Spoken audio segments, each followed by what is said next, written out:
Hi, my name is Toby, and in 2019 I inherited an abandoned 248,000 square metre farm in the northwest corner of Tenerife, inside the Tenor National Park.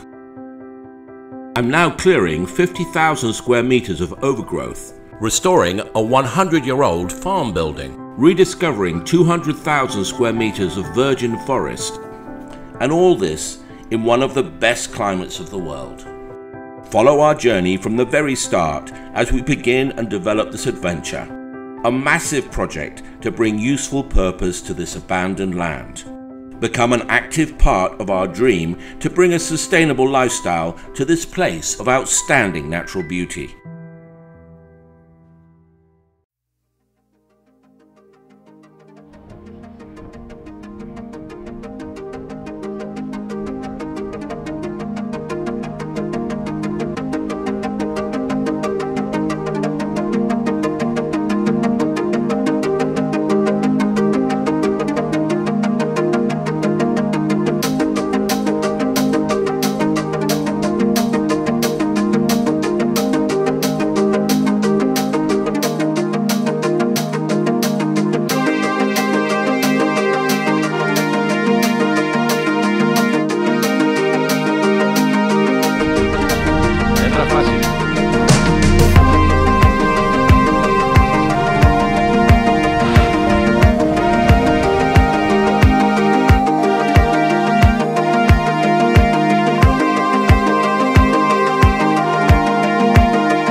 Construction here has been constructed out of block, and then the rest of the house is made out of stone that's been encalado, which is with cal, which is lime, yeah, a lime render. There's a lime render on the outside.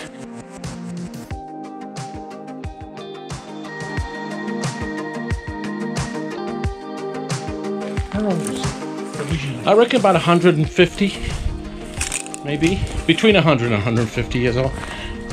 Impossible really to know. And here's going to be the workshop, and that's going to be a room, a bedroom probably, or a bunk room. So come and have a gander in here. This is the bit that I'm really interested in you having a good old look at. My name is Michael Fowler, and I've had a roofing business in the south of England for the last 40 years, mainly working around Chelsea, Kensington and that sort of area of Fulham. So this for me is a nice project to get involved with, possibly because it's a bit of a conundrum. I've moved here hopefully to retire. I've been coming for 25 years and thought it was time we moved here permanent because we love the island. I'm still very much involved in the UK at the moment with the roofing firm, as I say, mostly up in London, but generally over the southeast of England. I'm living in Tenerife at the moment in San Marcos Bay, just below Icod de los Vinos. It's fantastic, fantastic, what an area, wonderful. You've seen most of Tenerife, this is one of the most beautiful areas of it.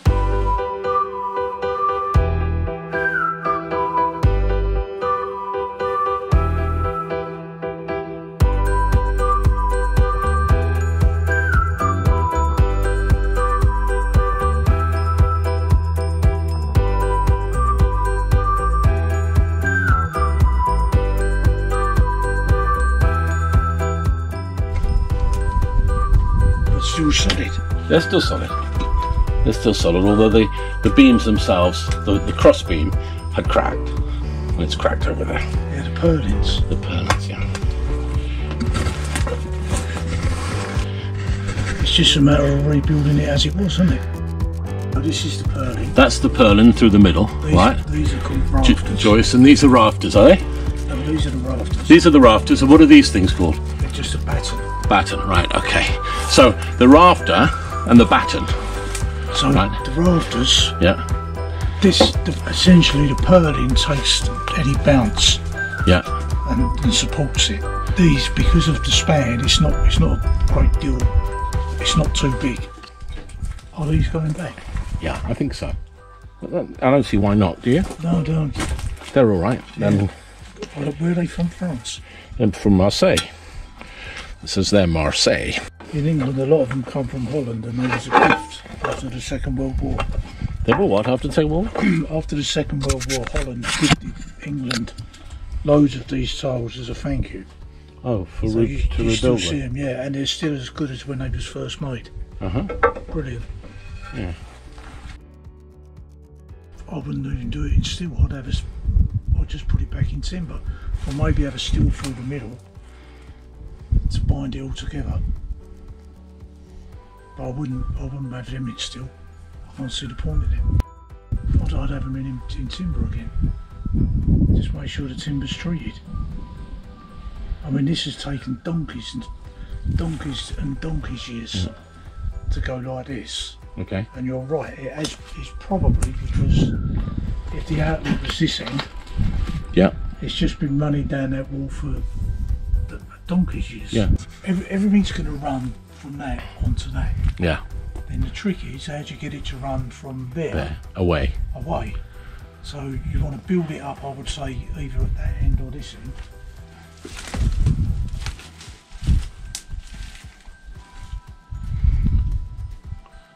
It's got a drain there. That's where the drain is. Yeah.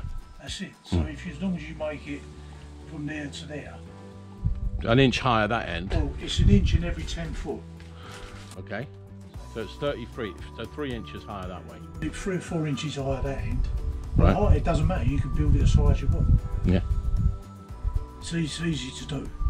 It's called a box cutter. You purpose build it. So, and then line it with, I'm not sure what they use out here, probably some sort of rubber or Cementation or something. and it runs from there to there. Yeah. And you just build the upstand at that end to be that much under the tiles. And this end, you'll see more of the upstand, you know what I mean? So it's dead easy to do.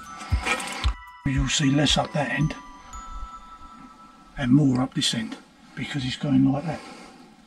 So the line of the tiles will be running level, Yeah. and then obviously the higher you get, you'll see 3 inches more of this end than you will that end. But it's easy to do, and you don't really see it from inside. So There's a mirror image of this room, the other side of that wall. I'll show you in a minute. show me that. Okay. Go and have a look.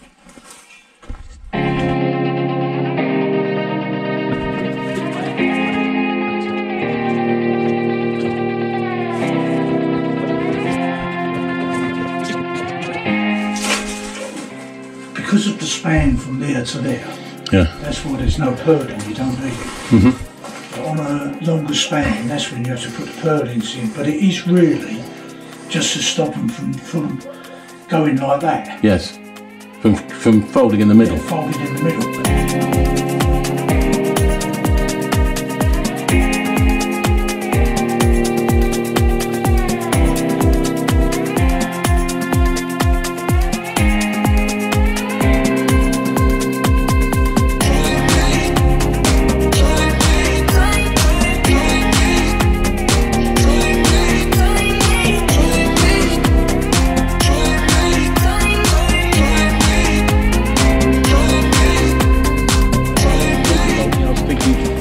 Welding it, but yeah.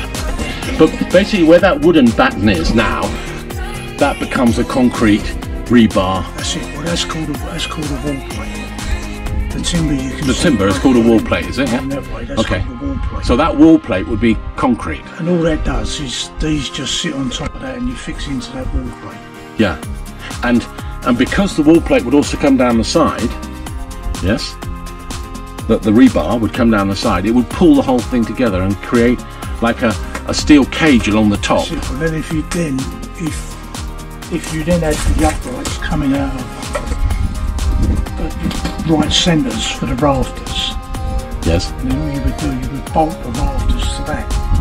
To which uprights? If you've got The rebar the going right the way through, and Yeah. you've got the uprights coming out, of the rebar. yeah, Okay. Yeah, so they're welded to that and then concreted in. Right. And where they jar, all you would do, you would drill through and just double bolt these To the top of it. to the top of it. Okay. Because you can't, obviously you can't weld wood to timber to metal, you just can't do it. You No, have to bolt it. I would have, like you said, I would take this off, make sure it's not holding it all together. Yeah. Then get the wall sorted, make sure there's cracks and everything else is alright. The trouble is if you put the steel in across the top and it's going like that, you're going to see it, aren't you? So it's going to sit on the top that end and sit on the top this end and not in the middle. Yeah. And you can't push that wall back now, it's too old. Yeah. So the timber's alright. I mean, this is only right because it's not been maintained. Timber would naturally Good with it, which concrete won't. concrete and steel won't. But it all seems quite solid anyway. I mean, look, you're never going to move that, are you? And if they infill this and then render it with lime render, the lime render allows it to move and breathe, which is what they use it.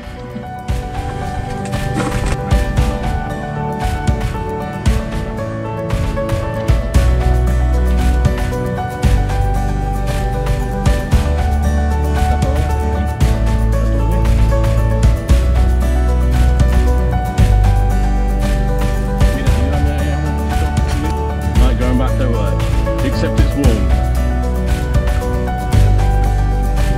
If you come on up. It's okay for you. And look over this way.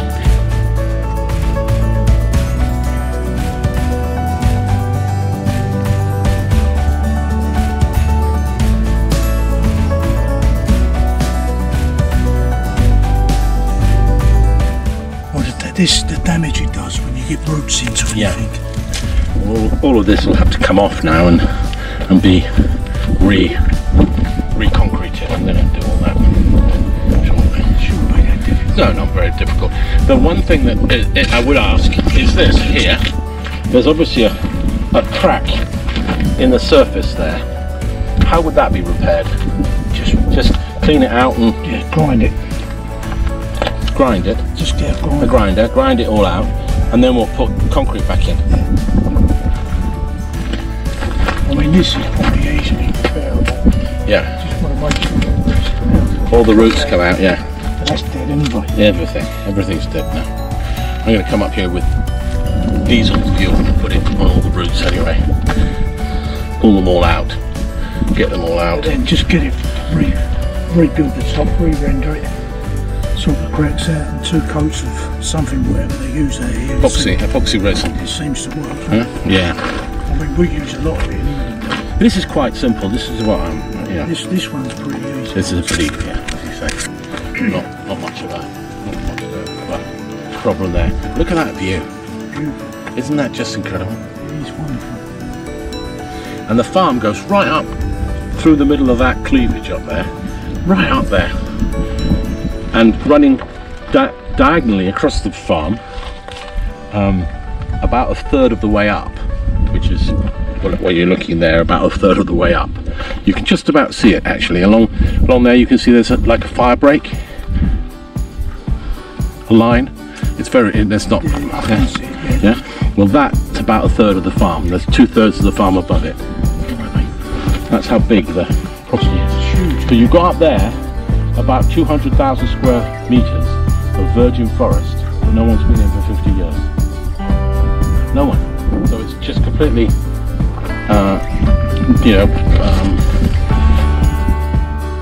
empty. And that there is the road to Masca. Yeah, got it.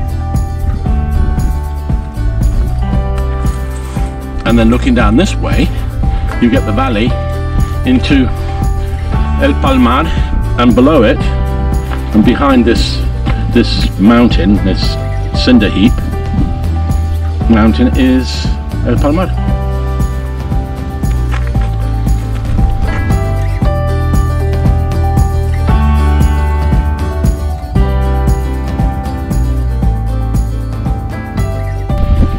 putting a lot of effort into to make it.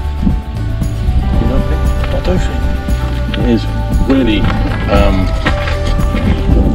potentially a premier attraction. But then once you're clearing, you look and you go, well actually, they're not going anywhere. No. They're solid. And when you look at it and it's all overgrown, That's it. it So is. you just hack off all the loose render, and even if you spend 3 or 4 days rendering it, you just bring it back to where it should be, don't you? It's really not. It's really is a question of maintaining it, maintaining it.